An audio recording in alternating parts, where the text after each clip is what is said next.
A'udzu billahi minasyaitonir rajim. Bismillahirrahmanirrahim. Assalamualaikum warahmatullahi wabarakatuh. Bertemu lagi seperti biasa dalam Jenar Channel untuk tajuk hindari dosa-dosa besar bidang hadis bahagian penilaian.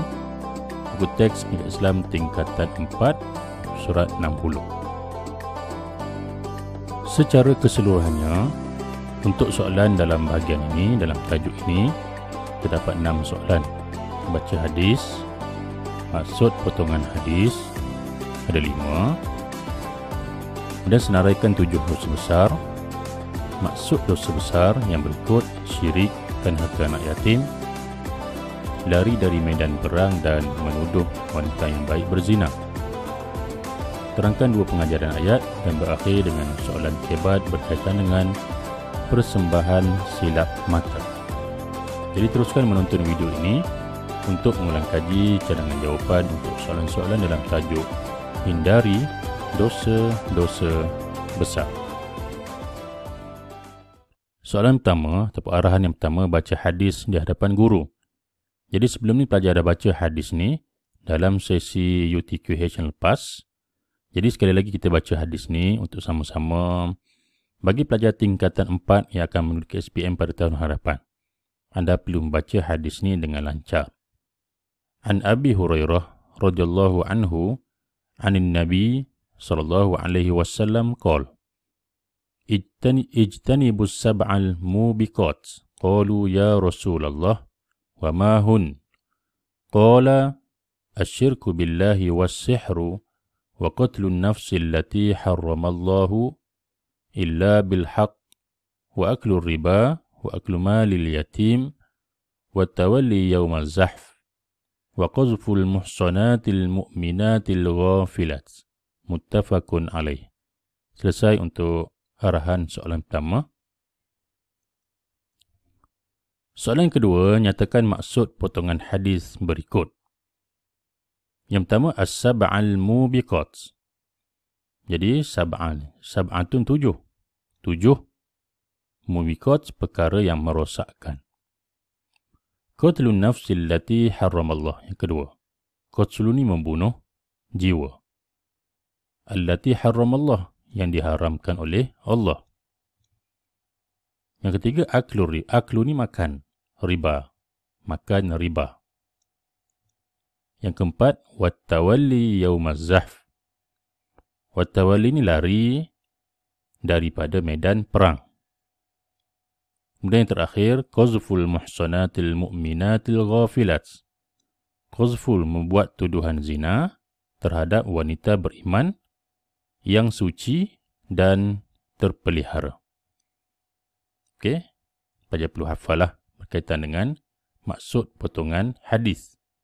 Dan ada setengah perkataan yang kita boleh faham dia dalam bahasa Melayu. Haramallah, diharamkan oleh Allah. Sab'an 7. Ya, aklu riba. Riba ni makan riba. Kita fahamlah riba. Selesai soalan 2. Seterusnya soalan ketiga, senaraikan 7 dosa besar yang disebutkan yang terkandung dalam hadis yang kita baca tadi. Okey, pertama syirik pada Allah, syirik, sihir, membunuh, makan riba, makan harta anak yatim, lari daripada medan perang, wattawalli yaumaz zahf tadi, kemudian menuduh perempuan yang beriman dan suci berzina. Okey, selesai soalan 3. Kemudian setelah kita senaraikan dosa-dosa besar tadi, kita perlu jelaskan maksud dosa besar berikut. Daripada 7, ada 4 berkaitan dengan dosa besar. Yang pertama, syirik. Jadi syirik terbahagi kepada 2 pula, itu syirik jali dan syirik khafi. Syirik jali menyekutukan Allah SWT dengan sesuatu pada zat, sifat dan amal perbuatan. Yang kedua, syirik khafi, melakukan sesuatu amalan bukan bertujuan kerana Allah Subhanahu Wa Taala. Okey, di sini syirik khafi. Kita solat untuk dilihat oleh orang lain, bukan niat utama kerana Allah Subhanahu Wa Taala. Itu adalah syirik khafi. Kemudian B, makan harta anak yatim. Apa maksud dia? menggunakan harta anak yatim dengan cara yang tidak dibenarkan oleh syarak. Syarak ni tidak dibenarkan oleh Islam lah. Okey, C.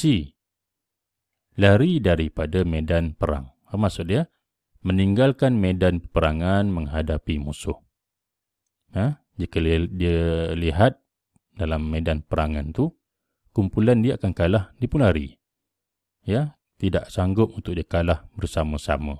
Lari apabila dia mengetahui perangan itu, dia akan kalah. Berlaku di zaman Nabi SAW, dan ini adalah dosa besar. Dan D. Menuduh wanita yang baik berzina. Menuduh wanita Islam yang baik melakukan perzinaan tanpa ada saksi. Okay, ni yang penting, kita kena bawa saksi lah jika ada tuduhan-tuduhan sebegini. Jadi jika tiada saksi, lebih baik kita senyap sahajalah. Yang menuduh wanita Islam yang baik melakukan perzinaan satu daripada dosa besar dalam Islam dan disebutkan dalam hadis yang kita baca tadi. Okay, selesai soalan keempat.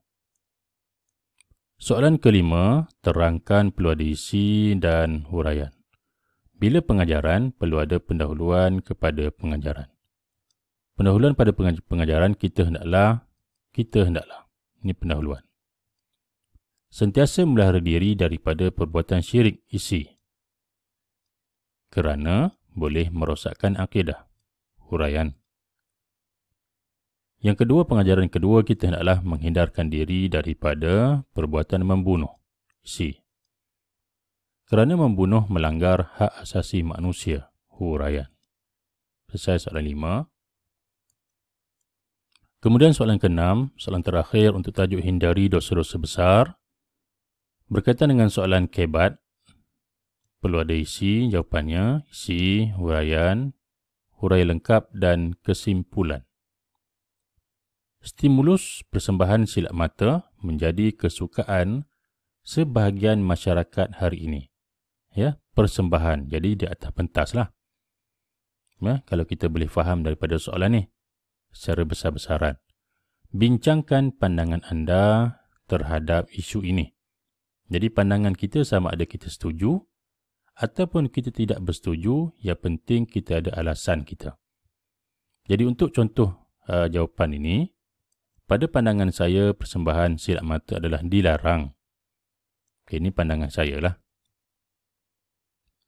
Kerana kebanyakannya mempunyai unsur syirik kepada Allah Subhanahu Wa Taala, huraian. Okey, isi huraian. Yang penting kita jawab sahaja, jangan kita tinggalkan kosong untuk soalan-soalan kebat ni. Huraian lengkap, kesannya akidah umat Islam akan rosak. Huraian lengkap. Oleh itu kita hendaklah berwaspada, kesimpulan,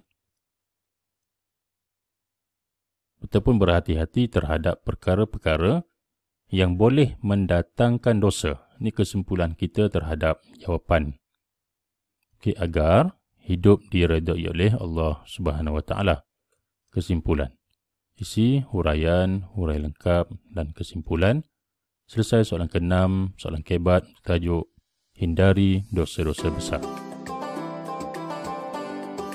Jadi setakat itu saja pelajar sekalian berkaitan dengan perbincangan, soalan dan cadangan jawapan untuk tajuk yang dinyatakan tadi. Sekian, terima kasih. Semoga berjaya dalam SPM nanti. Terima kasih. Terus subscribe Yunar Channel. Wabillahi taufiq wal hidayah. Assalamualaikum warahmatullahi wabarakatuh.